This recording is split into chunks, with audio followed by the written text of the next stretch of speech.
Hello, my name is Michele and I'm coming to you from the Portland Public Library in Portland, Maine in the children's room.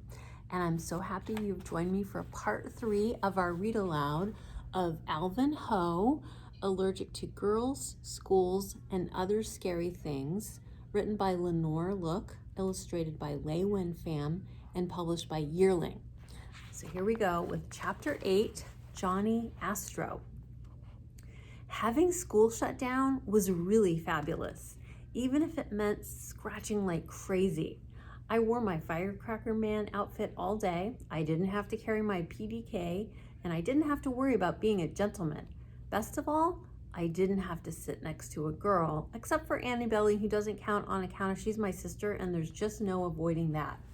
Somehow, Calvin and Annabelle also got the chickenpox, and together we watched all the cooking shows we wanted. Our mom made us Italian ices, our Popo rubbed us with lotion, our Gung Gung told us stories about when he was little and had the chickenpox in China. His family had chickens, and he chased the chickens, and the chickens chased him, and then he got the pox. He was so lucky. We chilled out completely. Here they are chilling out.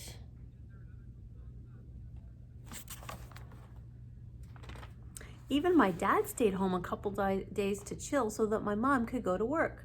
And whenever he chills, he reaches for his favorite toy, Johnny Astro. It is a special occasion whenever my dad plays with his Johnny Astro.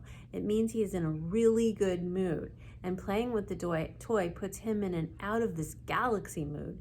Best of all, it means that I get my dad all to myself. Calvin and Annabelle always sneak away whenever Johnny Astro comes out. We've watched Johnny Astro all our lives, and now neither one of them enjoys watching it anymore, but I do. When I was your age, my dad began. He always begins with a story about being my age whenever he reaches for his Johnny Astro. There was nothing I loved more than Johnny Astros. Not my ant farm, not my walkie-talkie, not my power drill, not even my baseball card collection. I love stories about when my dad was a kid. Sometimes they're funny, like how it used to snow so much they had to dig tunnels through the snow for air. And sometimes they aren't funny, like when his Yaya died and everyone was so sad they forgot to feed Yaya's bird, so his bird died too. When I was your age, my dad continued, Johnny Astro made me very popular. Everyone wanted to play with me because I had a Johnny Astro.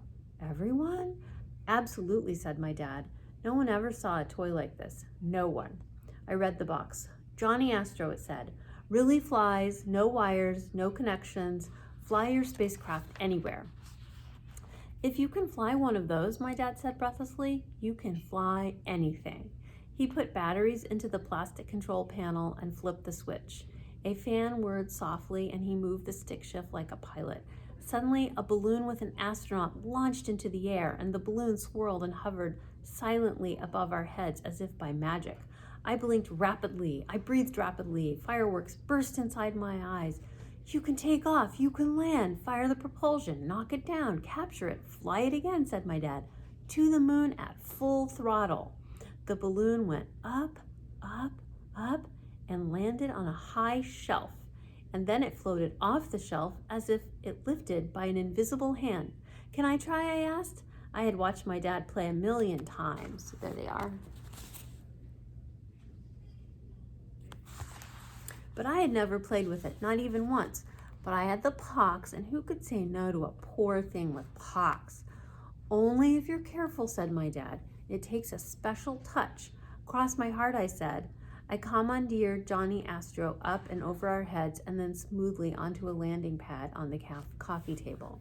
My dad was very impressed. Amazing, he said, blinking rapidly. You're as astonishing as I was at your age. You're Top Gun. And there he is.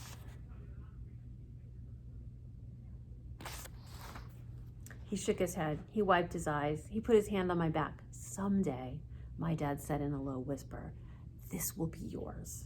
I gasped. I didn't know what to say. My dad had never said that before, and my dad always means what he says. I think it is one of the rules of being a gentleman, but I don't really know. I can't remember. I only wish that Calvin and Annabelle had been there to hear it too, in case my ears were playing tricks on me, which they sometimes do. Mine? I could hardly say it. My dad nodded. Sure, son, he said. That night, I had a dream that I was Johnny Astro himself. I got into Johnny Astro's balloon and blasted straight into orbit. I went over the tops of everything, even the moon. I sailed across the inky sky. It was thrilling. Everything was great until I looked down. Then nothing was great. I felt dizzy, our driveway pinwheeled under my sneakers. Then I crash landed and woke up. I ran downstairs. I looked up, and there in the moonlight on the top shelf of the highest bookcase was Johnny Astro, safe and sound. TGID, thank God it was only a dream.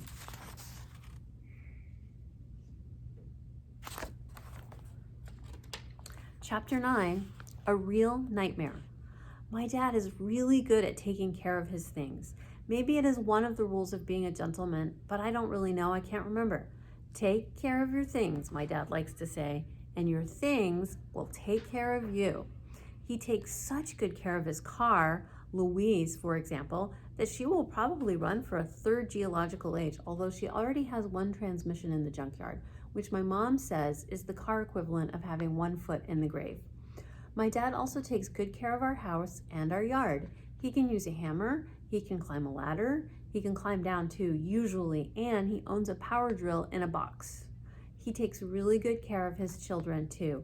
Just look at us, a couple of weeks of scratching ourselves to death, and we were practically normal again, on our way back to school. So when my dad wasn't playing with his Johnny Astro, he kept it in its box and set the box on the top shelf of the highest bookcase for safekeeping. The Johnny Astro sure was amazing, even sitting in its box. I headed into the living room to look at it one last time before going to school. Johnny Astro made me very popular. My dad's voice replayed itself in my ears. Everyone wanted to play with me. Johnny Astro, I read across the box for the millionth time. Really flies, no wires, no connection. Fly your spacecraft anywhere. I stared, unblinking.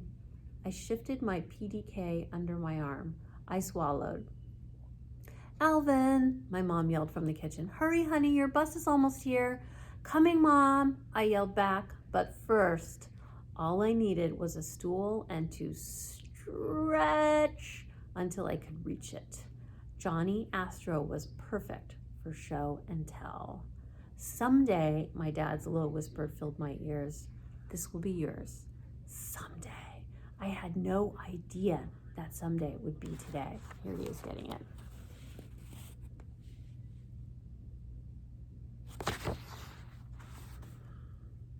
Thanks, Dad. You're the best. I even remembered my manners. Then I slid the box into a large shopping bag and slipped out the door. What's that? Pinky asked as soon as I got on the bus. I gasped.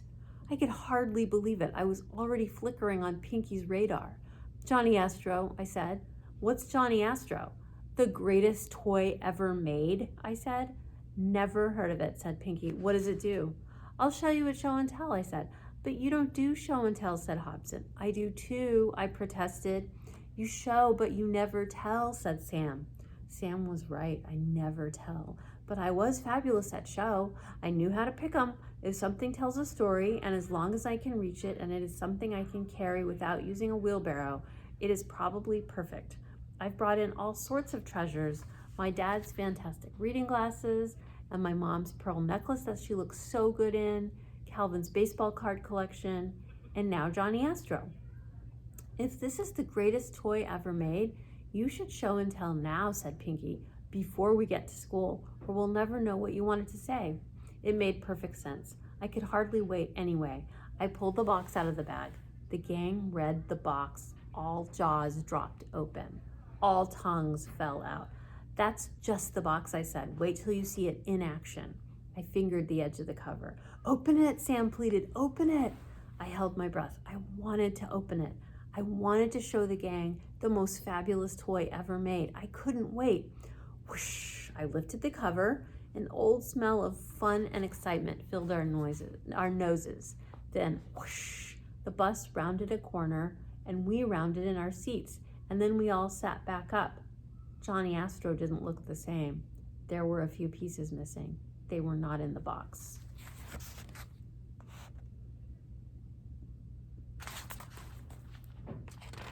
They were not in the bag, or in the aisle, or under the seats. They were nowhere to be seen. I was not even sure which pieces were missing, but there were a few empty spaces in the plastic package where there should have been parts. "Oh no," I cried, "my dad's going to kill me." The noise on the bus went round and round. It was so loud that my voice got lost. No one turned around. Even the driver's eyes, which usually lift into her mirror whenever there is an extraordinary outburst, did not shift. I swallowed. I blinked. I did my best not to cry. The wheels on the bus went round and round. I bounced up and down, but then a tear rolled down my cheek, then another and another. And before I knew it, I was crying full blast.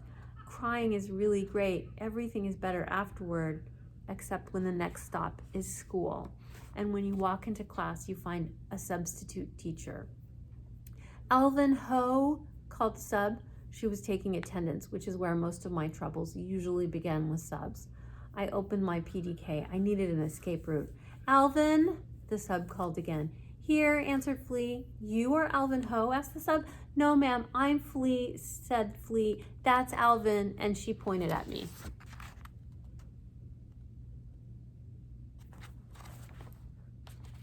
The sub looked at Flea and then at me over the top of her glasses. "He can answer for himself," she said. "No, he can't," said Flea. "Why not?" "He just can't," said Flea. "He's Alvin Ho." The sub's eyebrows arched like two unconnected bridges. "I will have no funny business in my classroom today. Is that clear?" said the sub. Flea nodded, and then her lips curled in, which meant that she had more to say. "Alvin talks normally at home," Flea continued, "but at school he only talks with his eyes." "Oh, just watch his eyes," said Flea. I rolled my eyes, not on purpose. They just rolled on their own like a couple of loose pearls from my mom's necklace the time I borrowed it for show and tell. "Oops," said Flea. "Is this a joke?" asked the sub. "No, ma'am." Flea shook her head. The sub looked puzzled. "No one mentioned a special needs student." "Alvin's not special," Flea explained matter-of-factly. "He just doesn't speak in school." The sub fixed her gaze on Flea, and then she locked her gaze on me. It meant that I needed to be on my best behavior. Fortunately, I've had lots of practice in good behavior. I know what to do. I kept my eyes low. I kept my hands in plain sight. I stayed in my seat. Then show and tell began. Jules showed a pox scab. "Oh, that's nothing," said Eli. So then Eli showed his. It was redder than Jules's, but it wasn't redder than Hobson's, which was crimson. But that was nothing compared to Esha's, which was practically still oozing. Then everyone began raising their shirts and lowering their pants to see who had the biggest and ugliest scab of all. It was fabulous. Here they are.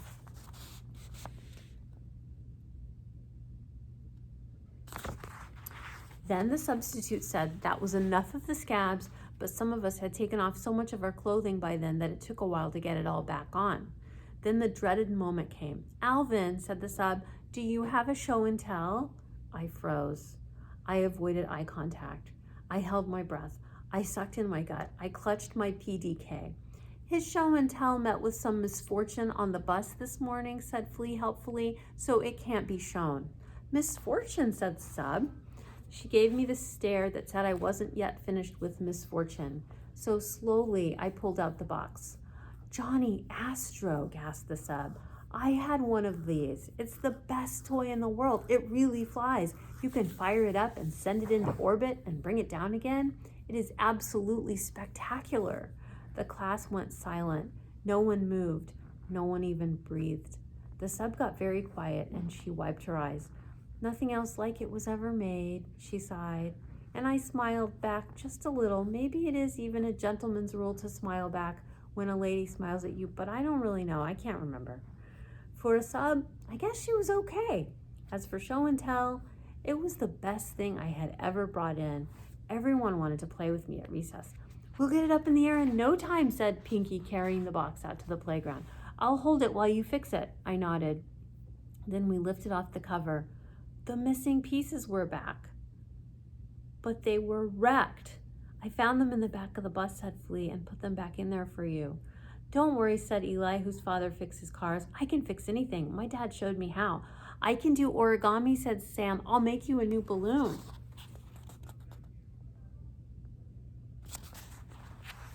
Here are some Band-Aids, said Eli, peeling a dirty one from his elbow. And I've got spray paint at home if you want to come over after school, said Naya. I opened my PDK. There were instructions for surviving practically every disaster except the Johnny Astro disaster. That's the problem with PDKs. You never know what you're missing until you are missing it. Alvin, said Flea, putting a hand on my shoulder, people will think you were careless, but you really weren't. It was an accident, said Naya. Yeah, an accident, echoed Eli. It's a good thing that it wasn't your dad's. My heart sank like a dead battery, and I don't think I really need to tell you what happened next. Chapter 10, Facing the Music.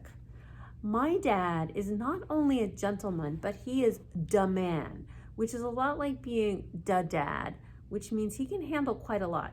He can eat wasabi without crying. He can watch a scary movie without flinching. He can carry a big heavy rock straight across the yard and set it right where my mom wants it, and he can carry it back again if my mom changes her mind. When he's had a bad day, my dad can play the piano like crazy until he is his old self again. Or if he's had a truly horrible day, he can curse a wild blue streak like William Shakespeare. Sorrow on thee, thou spongy, onion-eyed hugger-mugger, my dad might say. Then he'd write it down. Or, clean thine ears, thou lumpish bum Bailey. Every time he thinks of a new curse, he writes it on a little piece of paper and puts it in a tin. Cursing like Shakespeare always makes him feel better. That's my dad. He's the man. He can handle just about anything. So right after school, I put Johnny Astro back where it belonged, and I slipped in between Calvin and Annie Belly where I belonged, and we waited with Lucy by the window for our dad to come home. Are you sure Dad said it was yours? Asked Calvin. Maybe we should just have your funeral now, Annie Belly whispered sadly. But I was in luck.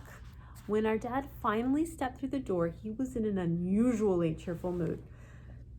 Hi, everyone, he said cheerfully. Silence. What's up? Silence. How about some more fun with Johnny Astro today? No one said anything. My dad whistled across the living room. Cheerfully, he reached for Johnny Astro. Cheerfully, Johnny Astro came down.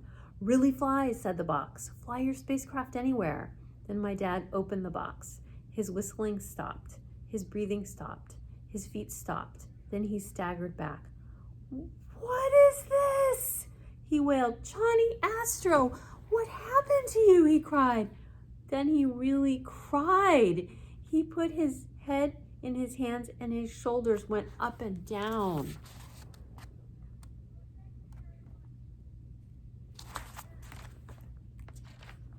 Carefully, I put my arm around my dad. Crying is really great and everything is better afterward, usually, but this was not usual. This was the best toy ever made. What bootless toad-spotted bladder did this? My dad howled. I'll see thee hanged. Gulp. What happened to my Johnny Astro? He screeched, and my mom rushed in to see what was going on. Alvin, my dad bellowed. My chin quivered, my face wrinkled. Dear, you know Alvin can't speak when he's frightened, my mom said calmly. This isn't about speaking, my dad said. His teeth were clenched. It's about respecting other people's things. I wanted to cry, but I couldn't. I had to save it for when things got really rough, which I could see was coming faster than a meteorite falling from the sky and aiming straight for me. Maybe it was an accident, squeaked Annie Belly. An accident, howled my dad. How can an accident happen on the top shelf? Maybe he needed a good show and tell, said Calvin, and the accident happened on the bus. What? Roared my dad.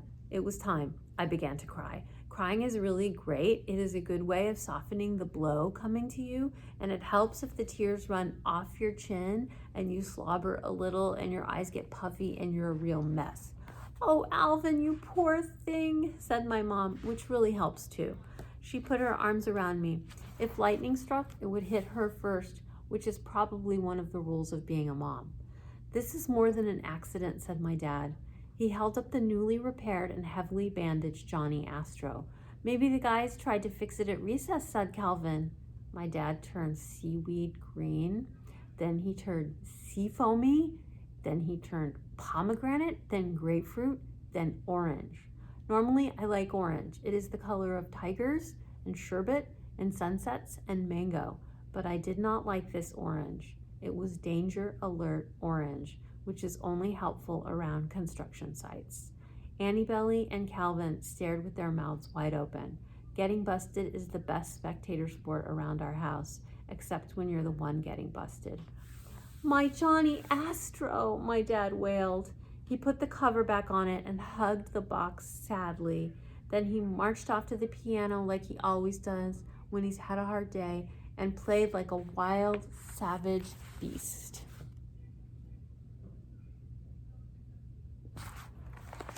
My dad learned to play the piano when he was about my age, so now when he plays, he sounds like Brahms even though his fingers are as thick as bratwurst.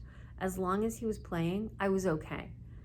And the longer he played, the more okay I was going to be because, as we all know, music is medicine. The more you take, the better you feel. Finally, he stopped.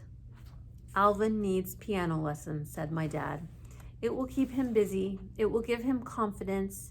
It will change his life. My dad paused. It might even give him a good show and tell, he added.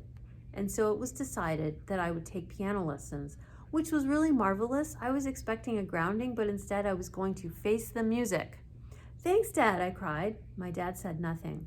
I wanted to say something else, something that would make my dad feel good for taking it easy on me, but I didn't know what else to say until I thought of something. Someday when I'm old and beastly and have sausages for fingers, I will play the piano just like you, Dad, instead of punishing my kid for destroying my Johnny Astro. Hair grew on the backs of my dad's hands. He looked strangely beastly again. I think he needed more music to soothe his soul. And that is where we're going to stop for today. Thank you for joining me for part 3 of Alvin Ho, Allergic to Girls, Schools, and Other Scary Things, written by Lenore Look, illustrated by LuUyen Pham, and published by Yearling. I am Michele, the Portland Public Library in Portland, Maine, and I'll see you next time for part 4 of Alvin Ho.